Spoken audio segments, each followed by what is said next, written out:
Chapter 6, Lesson 6, Day 2. Day 1, finding discounts and markups. Now today, taking another thing in Lesson 6 to find the original price, and then this phrase percent of discount, which we're going to talk about here, is just another way to say something we've already done. When we talk about original price, there's only one way to find the original price. It's the price of an item before a discount or markup. The only way to figure that out is what percent of the original price are we paying for? So in a sense, you could write that down. Percent of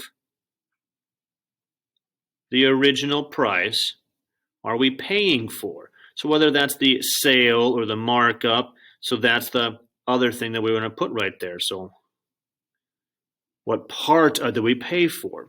Usually, I talk about drawing out a box so we can see that, where this box represents 100% the whole original price in a sense. And then we start visualizing it that way. Down below here, you can see that we've got this other phrase that we're going to deal with today, finding a percent of discount, which is just another way to say the phrase percent of change. If you need that reminder, the percent change was the change over the original. That's from Lesson 5 in Chapter 6. So when they say, what's the percent of discount? What's the discount sale? What's the percent that it's off? Any way they phrase that, they're just asking you to find a percent change.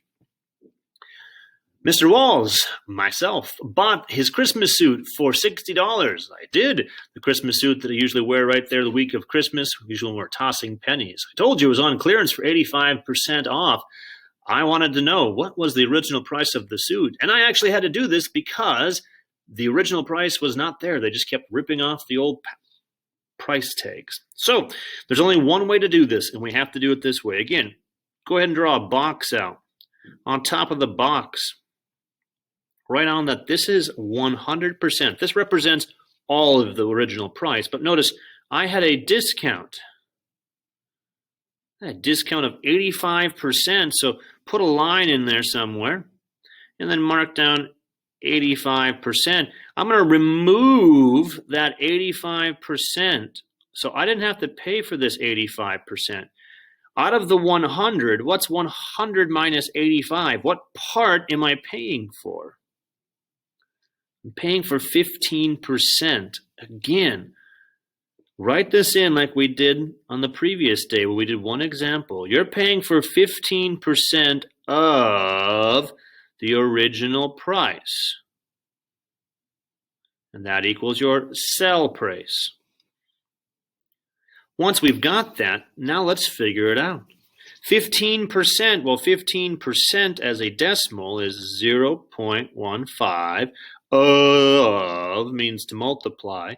And then there's that number 60 right up here. I can see just barely on the screen. Was that the original price or the sale price that I had?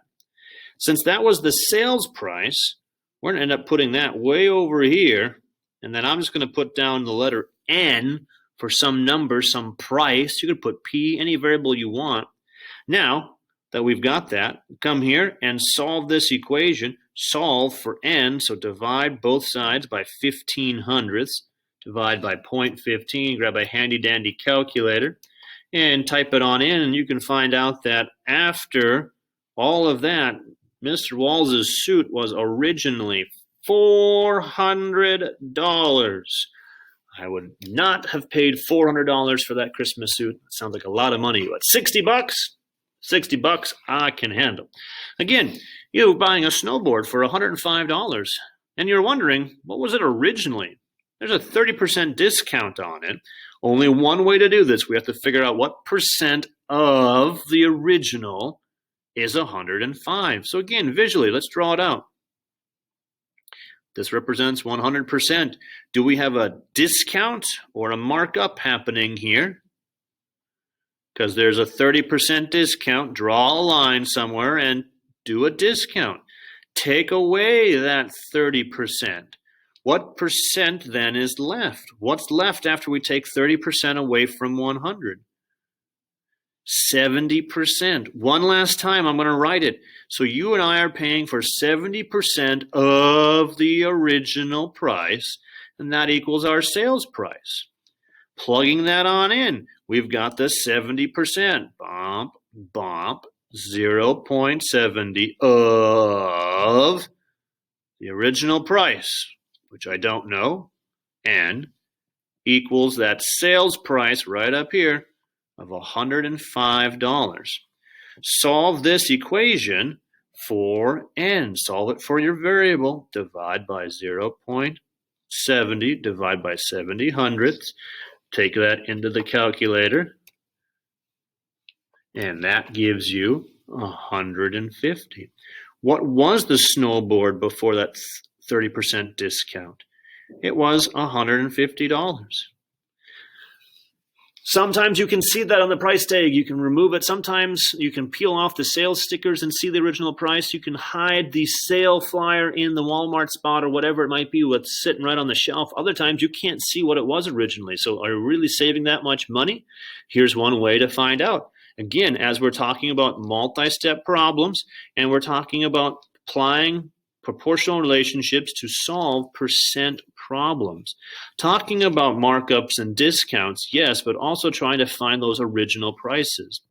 Now, an ice fishing house is on sale for $245. It's regularly priced at $350. What is the percent of discount? Huh? No. Pause. Go back. Remember. Now we know what it was originally. Now we know the part that we're paying for. They just want to know what percent discount there is. So what percent discount is there? Here we go. We must find the percent of discount. They're saying, what's the percent change? Where again, the percent change is going to be the amount of change over the original number. What is the amount of change from 240 to 350? As mentioned previously, you don't need to show this work. I'm going to show it here quick so we can see where that's coming from. Again, mental math is fine. Be very careful that you do it correctly. You can do mental math like I just did, and then grab the calculator to make sure that you have that right number, 105. Now, what was it originally? What was it regularly priced at? What was it initially?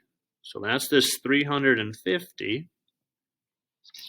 Grab those guys and divide them on out. Again, be very careful. Make sure you take that top 105 divided by 350, which gives you 0.3. Great. Now tell me, what percent is that? Bump, bump. Filled the hole. It was on a 30% discount, a 30% sale. That's all we're doing. We're going to come back to this formula here, percent change. We're to find the percent change. We put the change over the original. That's all it is. It's just a funny way to ask it. So again, cross-country ski boots are normally $120, but they're on sale for $90. Find the percent of discount. Once again, find the percent discount. It's just another way to say find the percent change between the pricing. To find the percent change, we're going to put the change over the original. Again, the change, you can see it right there. I'll show it here quick. You're welcome to always write it out. The amount of change is 30. It was normally, so normally gives us our clue that it was originally 120. Divide those guys on out. Again, top 30 divided by the bottom gives you 0.25. That is not your final answer. Make sure you change that to a percent. Bump, bump. Moving back to a percent, go to the right. So 25% discount, a 25% sale. That's what we're looking at. Two different things, two different methods to solve them, both kind of involving multi-step real-world problems. So what we're going to do is find that original price. When we find the original price, there's only one way to find the original price, and I visualize it by drawing that box. Find what percent of the original price you're paying for. And then down here, when we talk about percent discount, remember, you're just finding the percent change.